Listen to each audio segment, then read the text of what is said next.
নাহমাদুহু ওয়া নুসাল্লি আলা রাসূলিহিল কারীম আম্মা বাদ। সম্মানিত হাজিরিন, আমার দেশ এবং প্রবাসের সর্বস্তরের বন্ধু মহল, আমার প্রিয় ভাই বোনেরা, আমি সংক্ষিপ্ত আকারে গুরুত্বপূর্ণ কয়েকটি কথা আপনাদের সামনে উপস্থাপন করব। অবশ্যই আপনারা হৃদয়ঙ্গম করবেন, আমার এই আলোচনাটি অবশ্যই মন দিয়ে শুনবেন। খুব দুঃখে বলতেছি, খুব আক্ষেপের সহিত বলতেছি, আজকে পৃথিবীতে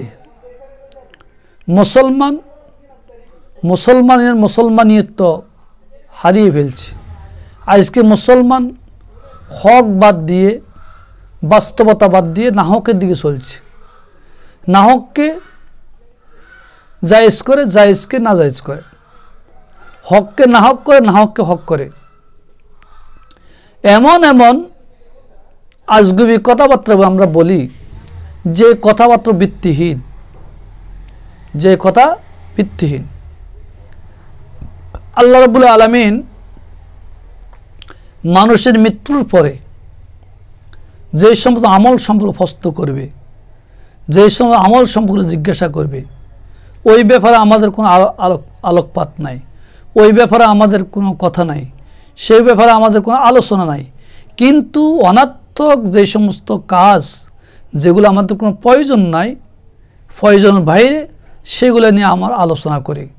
আর ওইগুলো নিয়ে ওই আলোচনার সমালোচনার মাধ্যমে জাতির মধ্যে বিভেদ সৃষ্টি হয়। এক আলেম আরেক আলেমকে খুবই মারাত্মকভাবে গালিগালাজ করে, এক আলেম আরেক আলেম থেকে বহু দূরে সরে যায়। অথচ তাদের সকল কথাগুলোকে একত্রিত করলে এক তোলা ওজনও হবে না, অনর্থক। আবার শরীয়তের ভিতরে এমন এমন কিছু কাজ আছে, যে সমস্ত কাজগুলো নব আবিষ্কার, যেটাকে আবিষ্কার করা হয়, ওই নব আবিষ্কৃত জিনিস যেগুলো যদি আমরা সওয়াবের নিয়ত করি, তাহলে সেটা আমাদের গুনাহ হবে। আর সওয়াবের নিয়ত আমরা করব না, বা হয়তো আমাদের দুনিয়াবি কোনো কাজে যদি আমরা ব্যবহার করি, সেটা গুনাহ থেকে মুক্ত থাকব। তো বেদাত হলো শরীয়তের মধ্যে শরীয়তকে ধ্বংস করার একটি ফতল বেদাত। বেদাত হলো হুঁই পোকার মতন, বেদাত হলো ঘুরে পোকার মতন। যেই একটা গাছ সুন্দর খুব, কিন্তু ভিতরে ঘুনে খাই ঝাঁঝরা করে ফেলছে, খোলাসা হয়ে গেছে, টোক দিলে পড়ে যাবে। ওরকম বেদাত এমন ভয়াবহ ব্যাধি যে বেদাতের কারণে যেই মুসলমানের ভিতরে, যে ইমানদারের ভিতরে বেদাত থাকবে, ওই বেদাত এবং তার সমস্ত শরীরকে, তার ইমানকে, তার আমলকে ওই গুনে পোকার মতন এমনভাবে খাবে, সে একেবারে জোগা হয়ে যাবে, তার সমস্ত আমল বরবাদ হয়ে যাবে। তো বেদাত কি? আল্লাহ বলে কুল্লু বেদাতিন দলালা ও দলালাতিন ফিন্নার। দুইটা শব্দ আমি বললাম। কুল্লু বেদাতিন দলালা, প্রত্যেক বেদাত গুমরাহি, ও দলালাতিন ফিন্নার, আর প্রত্যেক দলালা, প্রত্যেক গুমরাহি জাহান্নামী। তাহলে বেদাত কাকে বলা হয়? বেদাত বলা হয় যেই জিনিস রাসূল করিম সাল্লাল্লাহু আলাইহি ওয়াসাল্লাম থেকে কোনো প্রমাণ নেই, সাহাবা একরাম থেকে কোনো প্রমাণ নাই, চার ইমাম থেকে প্রমাণ নাই, আইমে মুস্তাহিদের প্রমাণ নাই। শেষ যুগে এমন এমন কিছু কাজ আমরা নেক শুরুতে করতেছি, শয়তান আমাদেরকে নেক ধোঁকা দিচ্ছে, ওই কাজগুলো আমরা সওয়াব করি, সেটাই বেদাত। যেরকম আজকে মিলাদ কিয়াম নিয়ে আমাদের দেশের মেজরিটি লোক, প্রায় 20-30% লোক মিলাদ কিয়াম করেন। এই মিলাদ কিয়ামটা কেউ বলছে মিলাদ কিয়াম বেদাত, কেউ বলছে বেদাত নয়। কেউ মিলাদ কিয়ামের মাধ্যমে রাসূল আরবি মুহাম্মদ রাসূলুল্লাহ সাল্লাল্লাহু আলাইহি ওয়াসাল্লামকে হাজির নাজির সাব্যস্ত করে। আর কেউ বলতেছে মিলাদ কিয়াম ফসলত মিলাদকে সম্পূর্ণ নাজায়েজ, সম্পূর্ণ বেদাত। এই বেদাত মানুষকে জাহান্নামে নেবে। তো আসেন আমরা একটু ব্যাখ্যা করি। আমি কোরআন ও হাদিস দিকে যাব না, আমি বেদাত যেটা বলবে সেটা দলিল ছাড়াই বেদাত, দলিল ছাড়াই গোমরা। রাসূল আরবি মুহাম্মদ রাসূলুল্লাহ সাল্লাল্লাহু আলাইহি ওয়াসাল্লাম উপরে দুরূদের ব্যাপারে বলা হয়েছে। যেই ব্যক্তি বিশ্বনবী মুহাম্মদ রাসূলুল্লাহ সাল্লাল্লাহু আলাইহি ওয়াসাল্লামের উপর একবার দুরূদ পাঠ করবে, আল্লাহ রাব্বুল আলামিন 10টি রহমত তার উপর নাজিল করবে। কয়টি? 10টি রহমত। তো বিশ্বনবীর প্রতি দুরূদের ব্যাপারে বলা হয়েছে। এই দুরূদ বহুত রকমের দুরূদ আছে। দুরূদ উম্মি আছে, দুরূদ ইব্রাহিম আছে। যেই সমস্ত দুরূদ শরীয়তসম্মত, সেই দুরূদগুলো আমরা অবশ্য পড়ব। ওই দুরূদ পড়লে আমাদের সওয়াব হবে, বিশ্বনবীর প্রতি আমাদের হক আদায় হবে। আর যেই দুরূদ পড়লে বিশ্বনবীর উপরে বিশ্বনবী মুহাম্মদ সাল্লাল্লাহু আলাইহি ওয়াসাল্লাম কাল কিয়ামতের ময়দানে আপনারা আমার জন্য শাফাআত করবে, সুপারিশ করবে, যদি আমরা বিশ্বনবীর প্রতি দুরূদ শরীফ পাঠ করি। আর দুরূদের মাধ্যমে আমরা কোন দুরূদ পাঠ করব? দেখেন, যেই দুরূদ কোরআন ও হাদিসের মধ্যে আছে, যেই দুরূদ রাসূল সাল্লাল্লাহু আলাইহি ওয়াসাল্লামের পক্ষ থেকে যেই দুরূদের অনুমোদন আছে, আল্লাহ যেই দুরূদ নবীর উপরে পড়ার জন্য বলছেন, সেই দুরূদের ব্যাপারে রয়েছে, সেই দুরূদ আমরা অবশ্যই পাঠ করব। তার মধ্যে আপনি দেখেন, যেই দুরূদটা নামাজের মধ্যে আছে, প্রত্যেকটি নামাজের মাধ্যমে, নামাজের আখিরি বৈঠক, প্রথম বৈঠকের মধ্যে যে দুরূদ পাঠ করা হয়, সেই দুরূদ দামি না অন্য দুরূদ দামি? তো দুরূদ জগতের মধ্যে সবচেয়ে উত্তম দুরূদ হল দুরূদ ইব্রাহিম। যেই দুরূদ আমরা নামাজের মাধ্যমে, অর্থাৎ প্রিয় মুহাম্মদ রাসূলুল্লাহ সাল্লাল্লাহু আলাইহি ওয়াসাল্লামের জন্য আমরা যেই দুরূদ শরীফ পড়ি, নামাজের প্রথম বৈঠকে, নামাজের আখিরি বৈঠকে, যে প্রথম বৈঠক আত্মায়িত পড়ি, আত্মায়িতর পরে আমরা দাঁড়িয়ে যাই, কিন্তু শেষ বৈঠকে আত্মায়িত পড়ার পরে দুরূদ ইব্রাহিম আমরা পাঠ করি।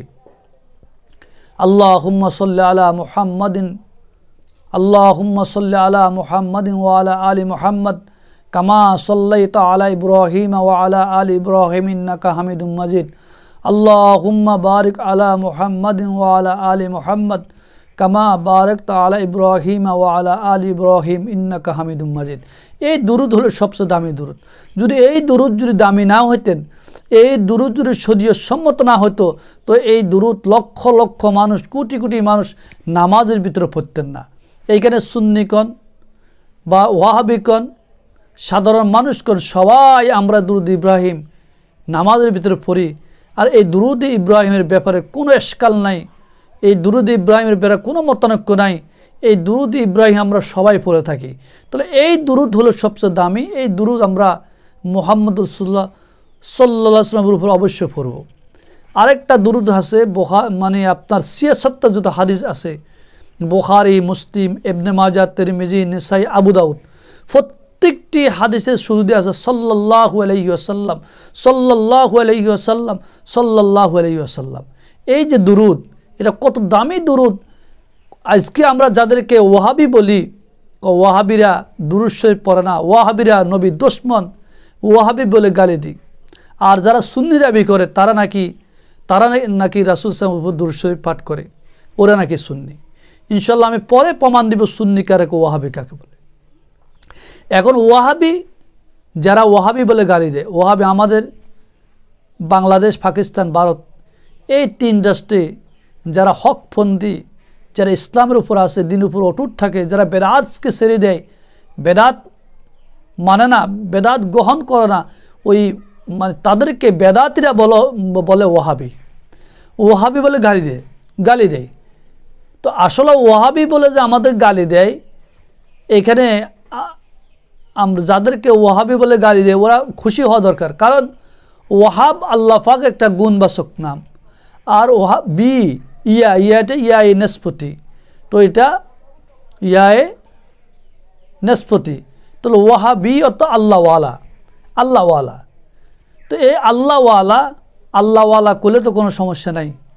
আল্লাহওয়ালা বলে হাজার হাজার গালি দিল, তাতে কোনো সমস্যা নাই। এরা আল্লাহওয়ালা, আল্লাহর সাথে সংযোগ সম্পর্ক। তাহলে যাদেরকে আমরা অনেকে ওয়াহাবি বলি, তো এরা কেন ওয়াহাবি? আমাদের দেশে একটা ফসলিত মিলাদ কিয়াম আছে, যেটা রাসূল সাল্লাল্লাহু আলাইহি ওয়াসাল্লামের মৃত্যুর ওফাতের প্রায় 750 বছর পরে যেটা আবিষ্কার হয়েছে। তো বলেন, রাসূল সাল্লাল্লাহু আলাইহি ওয়াসাল্লামের 750 বছর পরে যেই মিলাদ কিয়াম আবিষ্কার হয়েছে, ওই মিলাদ এবং কিয়াম কতটুকু শরীয়ত সম্মত আর কতটুকু শরীয়ত সম্মত নয় দেখেন। অর্থাৎ এই মিলাদ কিয়াম যদি রাসূল সাল্লাল্লাহু আলাইহি ওয়াসাল্লামের প্রায় 750 বছর পরে যদি আবিষ্কার হয়, তাহলে কারা আবিষ্কার করলেন? তাহলে বোঝা গেছে এই দুরুদের সাথে রাসূলুল্লাহর কোনো সম্পর্ক নাই, রাসূল সাল্লাল্লাহু আলাইহি ওয়াসাল্লামের সম্পর্ক নাই, সাহাবায়ে কেরামের সম্পর্ক নাই, তাবেঈনের সম্পর্ক নাই, আইম্মায়ে মুজতাহিদের সম্পর্ক নাই, চার ইমামের কোনো সম্পর্ক নাই। তো যেই দুরুদের সাথে মুহাম্মদ সাল্লাল্লাহু আলাইহি ওয়াসাল্লামের সম্পর্ক নাই, সাহাবায়ে কেরামের সম্পর্ক নাই, ফুকাহায়ে কেরামের সম্পর্ক নাই, মানে চার ইমামের কোনো সম্পর্ক নাই, তাহলে সেই প্রচলিত মিলাদ কিয়াম সেটা কোনো দুরুদ হতে পারে না, অবশ্যই সেটা বেদাত। এই দিকে তো এই যে আর এই দুরুদ শরীফ, এই যে মিলাদ শরীফটা কে আবিষ্কার করেছেন? আমি ইতিহাস পড়েছি, যেই কিতাবের মধ্যে লেখা হয়েছে, ভারতবর্ষের একজন রাসূল প্রেমিক ছিলেন তাকিউদ্দিন সাফকি নামক একজন ব্যক্তি। ওনার ভিতরে রাসূল করিম সাল্লাল্লাহু আলাইহি সাল্লামের অগাধ ভালোবাসা, প্রেম, মহব্বত ছিল। কিন্তু উনি বহুত বড় একজন সুফি ছিলেন, বা সুফি ছিলেন। তিনার অনেক ভক্ত ছিল। উনি এক সময় রাসূলের প্রতি এই মিলাদ শরীফ প্রচলিত মিলাদ, ইয়া নবী সালামু আলাইকা, ইয়া রাসূল সালামু আলাইকা, এই তাওয়াল্লাদগুলা পড়তে পড়তে উনি একসময় দাঁড়াই গেছে। আবার উনি বসে গেছেন, যে উনি বসে এই জন্য যেটা একটা বেদাতে পরিণত হবে, এটা রাসূল কখনো করে না, আমি কেন করব? ওইখানে তাদের যে বক্তরা ছিল, ওই বক্তরা ওইখান থেকে মিলাদ কিয়াম শুরু করেছে, যে আমার পীর সাহেব, আমার হুজুর কেবলা, পীর কেবলা যেইভাবে মিলাদটা পড়েছেন, অবশ্যই আমরা রাসূলের প্রতি এইভাবে সালাম প্রদর্শন করব, রাসূলের প্রতি এইভাবে দুরূদ শরীফ পাঠ করব, এটাই আমাদের জন্য সওয়াব হবে। আসলে এটাতে বেদাতে পরিণত হয়েছে সেটা তারা জানে না। কিন্তু আজকে যারা এই মিলাদ কিয়ামকে মুস্তাহাব বলে, মুস্তাহাসান বলে, কিন্তু যারা প্রতিষ্ঠিত করতে করেন, যারা মিলাদ কিয়ামের পক্ষে হয়ে কিন্তু হক্কানি উলামায়ে কেরামদের গালি দেন, আলেম সমাজদের গালি দেন, এটা ঠিক নয়, ঠিক নয়, এটা হলো বেদাত। আপনারা তো বেদাত সাইয়্যার দিকে চলে যাচ্ছেন। তো এরা বলে শুধু মিলাদ কিয়াম তারা করতেছে, আর এরা বলে আমরা সুন্নি। আসল সুন্নি কাকে বলে? সুন্নি সুন্নত থেকে, সুন্নি বলা হয় যারা বিশ্বনবী মুহাম্মদ রাসূলুল্লাহ সাল্লাল্লাহু আলাইহি ওয়াসাল্লামের সকল সুন্নাহকে গ্রহণ করে, রাসূল 63 বছর জীবনের ভিতরে যাই উনি আলোচনা করেছেন, যাই আমল করে, যাই আনছেন, হুবহুব রাসূলুল্লাহর তরিকা মতো চলা, রাসূল যাই করেছেন তাই করে, এটার নাম হলো সুন্নাত।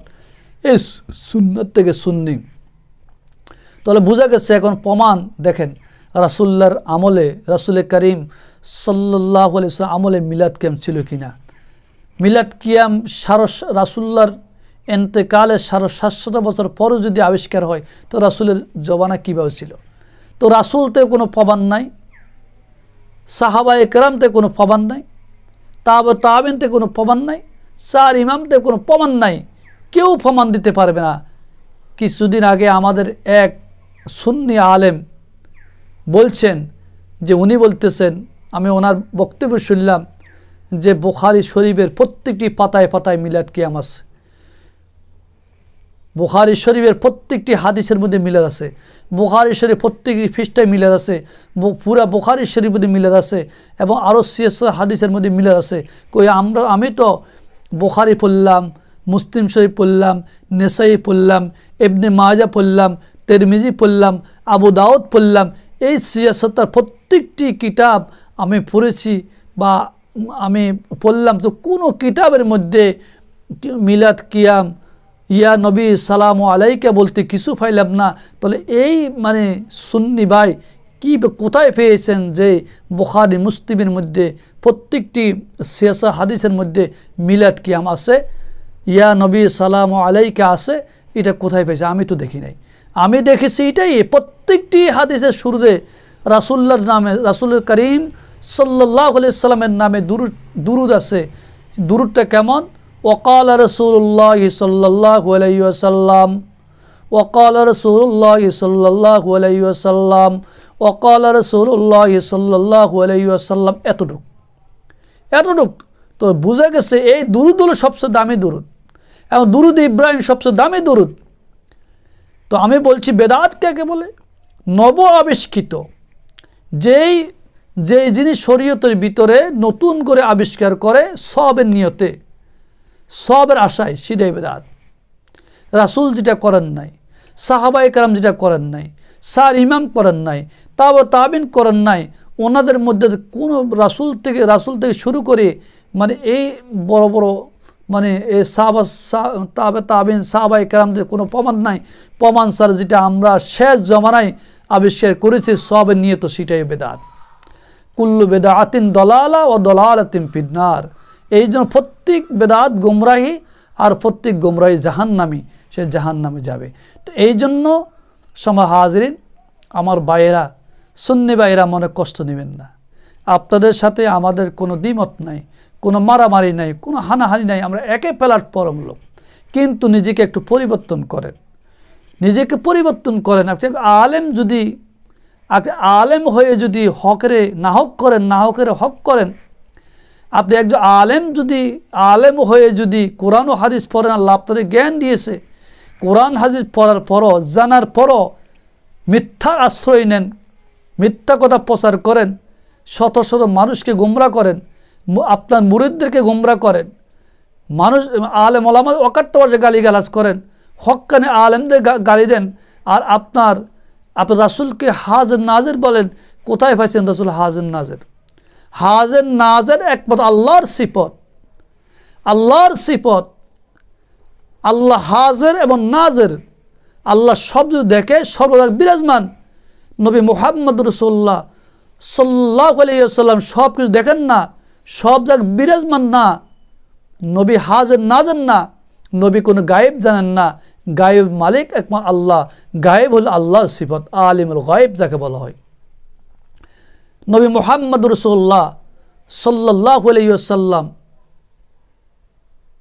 কোনো ফেরেশতা নন, তিনি অন্য কোনো কিছু নন, তিনিও আমাদের মতন মানুষ, মানব। আল্লাহ পাক নবীকে মানব রূপে পৃথিবীতে প্রেরণ করেছেন। নবী যদি মানব না হইতেন, নবী ঘর সংসার করেছেন, নবী খেয়েছেন, নবী ঘুমাইছেন, নবীর স্ত্রী ছিল, নবীর ছেলে মেয়ে, সে নবীর সমাজ তৈরি করেছেন, নবী রাষ্ট্র পরিচালনা করেছেন, সমাজের মধ্যে, সমাজে, রাষ্ট্রে ইনসাফ প্রতিষ্ঠা করেছেন, ইসলাম প্রতিষ্ঠা করেছেন, প্রত্যেকটি মানুষের ধারা ধারে গিয়ে দিনে দাওয়াত দিয়েছেন। তো নবী কিভাবে মানুষ হয় না? কথা বলেন। আপনারা বলেন যে নবী শুধু নূর, নবী নূর। তো নবী নূর হলে কথা কেন বলে? নবী নূর হলে আত্মপ্রকাশ কীভাবে করছে? নবী নূর হলে আমাদের কাছে নবী হিসেবে কেন আসে? আর নূর তো হলো একমাত্র ফেরেশতাদের সিফত। আল্লাহ ফেরেশতাদেরকে নূর বানাইয়া, আল্লাহ ফেরেশতাদেরকে নূর দিয়ে তৈরি করছে। তারা খাও না, ঘুমো না, কিছু করে না, তাদের যাদেরকে যেই কাজে দিয়েছেন তারা সেই কাজ করেন। একমাত্র শুধু নূর হলো ফেরেশতারা। কিন্তু আল্লাহ পাক নবী মুহাম্মদ রাসূলুল্লাহ সাল্লাল্লাহু আলাইহি ওয়াসাল্লাম শুরু করে 1,02,24,000 পয়গম্বর, সকল নবীদেরকে আল্লাহ পাক মাটি দিয়ে তৈরি করেছেন। সবাইকে মানব রূপে পৃথিবীতে পাঠাইছেন, মানুষ বানায়া। অর্থাৎ সাধারণ মানুষ না, তারা মহামানব। তাদেরকে আল্লাহ পাক ইলমে ওহী, তাদের ওহী নাজিল করছেন। কিন্তু আমাদের উপর ওহী নাজিল করেন নাই, সাধারণ মানুষের উপরে। ওনাদেরকে আল্লাহ ওহী নাজিল করে জানাই দিয়েছেন, আল্লাহর কিতাব নাজিল করে হক এবং নাহক সম্পর্কে তাদের কাছে হক এবং নাহক সম্পর্কে আল্লাহ পাক সেই মেসেজ পাঠাইছেন। সেই মেসেজগুলো তারা জাতির কাছে দিয়েছেন। এটাই ছিল নবীদের। ওই যে কাফের মুশরিকরা বলতো যে মুহাম্মদ কিভাবে নবী হয়। নবী কি যেই নবী খায়, যেই নবী পান করে, যেই নবী বাজারে যা, যেই নবী চলাফেরা করে, সে কীভাবে নবী হয়, সে কীভাবে নবী হয়। তাদের কথা হলো নবী মানে ফেরেশতা আসবো। আর আমরা তো মানুষের কাছে আল্লাহ মানুষ পাঠাচ্ছে, ফেরেশতা কেন পাঠাবে?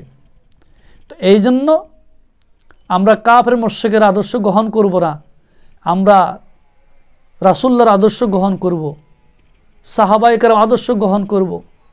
সাহাবায়ে কেরাম সত্যের মাপকাঠি। আল্লাহর পর রাসূল সাল্লাল্লাহু আলাইহি সাল্লাম, রাসূলের পরে সাহাবায়ে কেরাম, এইভাবে ক্রমান্বয়ে ধারাবাহিকভাবে এসেছেন। এলেম সরাসরি পৃথিবীতে আসে নাই, মানে এইভাবে ফেরেশতার মাধ্যমে, জিবরাইলের মাধ্যমে মুহাম্মদ সাল্লাল্লাহু আলাইহি ওয়াসাল্লামের কাছে, মুহাম্মদ সাল্লাল্লাহু আলাইহি ওয়াসাল্লামের মাধ্যমে উম্মতের মাঝে এইভাবে এলেম সারা পৃথিবীতে প্রচার লাভ করছে। তো অবশ্যই আমার সুন্নি ভাইরা সাধারণ মিলাদ কিয়াম নিয়ে মারামারি হানাহানি করবেন না। মিলাদ কিয়াম কোরআন ও হাদিসের কোনো জায়গায় নেই। আপনি দেখাইতে পারবেন না যে সবের নিয়তে যে কাজ করেন সেটাই গুনাহ। আপনি বলবেন ওই যে ফ্যান নতুন আবিষ্কার হয়েছে, যে কারের আলমারি নতুন আবিষ্কার, ওই যে কারেন্টের বাল্ব নতুন আবিষ্কার, এগুলো আমরা ব্যবহার করি কেন? এগুলো কেন? আরে ভাই, এগুলো তো শরীয়ত না। শরীয়ত হলো, শরীয়ত যেটা, সেটা শরীয়ত হিসাবে আমাদেরকে মানতে হবে। নব আবিষ্কৃত যেটা ছিল বেদাত, যদি সওয়াবের নিয়ত হয়ে থাকে, আপনার সওয়াবের নিয়ত যদি, ইবাদতের নিয়ত যদি কোনো বেদাতকে যদি শরীয়তের ভিতরে ঢুকান, প্রবেশ করান, সেটাই বেদাত। সেটাই কি বেদাত। এই বেদাত কখনো করা যাবে না। আজকে ওলামায়ে কেরাম আলেমে হানাহানি মারামারি, আজকে ওই সুন্নি নাম দিয়ে মিথ্যা প্রচার করতেছেন। কেন করবেন? কখনো করবেন না। আলেম ওলামা হক এবং নাহক বাদ দিয়ে হকের সাথে চলেন, হকপন্থীদের সাথে চলেন, হকপন্থীর আদর্শ গ্রহণ করেন। আরে ভাই, আপনার কখনো কোথাও কোনো দলিল নাই। এই যে প্রচলিত মিলাদ কিয়ামের কোনো দলিল নাই। আমরা অনেকে পড়ি হয়তো, ঠিক আছে মানুষের সমাজের ক্ষেত্রে, কিন্তু প্রচলিত মিলাদ কিয়াম সম্পর্কে কোনো দলিল নেই, কোনো প্রমাণ নাই। এটা কোনো কোরআন হাদিসে কোনো প্রমাণ দিতে পারবেন না। দুরূদ শরীফের প্রমাণ আছে, হাজার হাজার প্রমাণ আছে দুরূদ শরীফের। দুরুদের মধ্যে অনেক দুরূদ ইব্রাহিম আছে, দুরুদ উম্মি আছে, দুরুদে নারিয়া আছে, এইভাবে দুরুদে হাজারিয়া, এক প্রকারের দুরুদ আছে। আপনার সেই সমস্ত দুরুদগুলো বিশ্বনবী মুহাম্মদ রাসূলুল্লাহ সাল্লাল্লাহু আলাইহি সাল্লামের উপরে পড়েন, কিন্তু আপনি মিলাদ কিয়াম বলে জায়েজ করার সেইখানে আল্লাহকে হাজির নাজির করবেন, সেইখানে বলবেন যে আমরা মিলাদে এই জন্য দাঁড়াই যাই মুহাম্মদ সাল্লাল্লাহু আলাইহি ওয়াসাল্লাম আমাদের সামনে আসে, নাউজুবিল্লাহ। এটা শিরক। নবী কীভাবে আপনার সামনে আসবে? নবী তো মদিনায় শোয়া, মদিনায় শোয়া, জান্নাতুল বাকিতে শোয়া। নবী আসতে পারে? নবী কোথাও যেতে পারে না। নবী কবরে আছে অক্ষত অবস্থায়। হায়াতুন নবী কবরে আছেন অক্ষত অবস্থায়। তা আল্লাহ আমাদেরকে আমল করার তৌফিক দান করেন।